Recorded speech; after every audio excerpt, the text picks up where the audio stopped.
अहाना की आंखों में आज एक अलग ही चमक थी। हाथ में डिवोर्स पेपर और सामने खड़ा पालतूदा, जिसकी सारी चालें अब खुल चुकी थी। पुलिस दरवाजे पर थी और अहाना ने बिना किसी हिचकिचाहट के उन कागजों पर दस्तखत किए। पल भर में पुलिस ने पालतूदा को हथकड़ी लगाई और भीड़ के सामने उसे ले गई। घर की चौखट पर खड़ी अहाना ने गहरी सांस ली।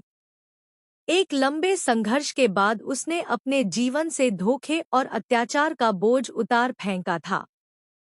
पर यह तो बस शुरुआत थी। असल कहानी तो अब शुरू होनी थी। कहानी की जड़ें बहुत गहरी थी।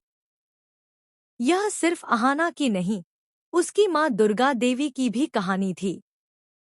दुर्गा देवी, एक ऐसी महिला जिसने अपना पूरा जीवन दूसरों की खुशियों के लिए कुर्बान कर दिया। उनका बचपन कभी खेल में नहीं बीता, युवावस्था कभी सपनों में नहीं सजी। जब बाकी लड़कियां सपनों का घर बनाती हैं, तब उन्होंने घर की जिम्मेदारियों का बोझ अपने कंधों पर उठा लिया था। उनके हंसीमजाक, इच्छाएं और छोटे-छोटे अरमान धीरे-धीरे दीवारों के पीछे दम तोड़ते रहे। मगर दिल के किसी कोने में एक ख्वाहिश अब भी सांस ले रही थी। काश कभी वाराणसी के उस पवित्र प्राचीन मंदिर में जाकर दर्शन कर पाती, जिसकी कथाएं वह बचपन से सुनती आई थी। लेकिन चाहते अक्सर हालात और उम्र की जंजीरों में कैद हो जाती हैं।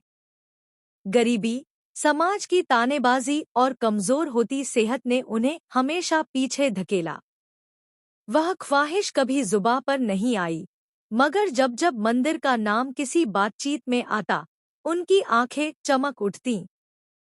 यही इशारा उनकी बेटी अहाना समझ गई थी। वह जानती थी कि उसकी मां ने जीवन भर त्याग किया है। अब वक्त आ गया है कि उनकी अधूरी इच्छा पूरी की जाए। अहाना ने ठान लिया, वह चाहे जैसे भी हो, मां को उस मंदिर तक जरूर ले जाएगी। लेकिन यह यात्रा आसान नहीं थी। खर्च, सफर और समाज की कसौटियां सब सामने थी। तभी अहाना ने अपने पुराने रिश्ते को याद किया, देवदास। वही देवदास जो कभी दुर्गा देवी की जवानी का एक अहम हिस्सा था। दोनों के बीच कभी गहरा अपनापन था, लेकिन परिवार और समाज की मजबूरियों ने उन्हें अलग कर दिया था।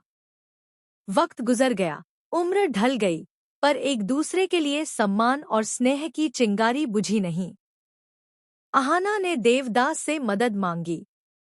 उसने कहा, माँ का मन बरसों से मंदिर जाने को है। अगर आप साथ रहेंगे तो मुझे सुकून मिलेगा। देवदास की आंखें चमक उठीं। बरसों,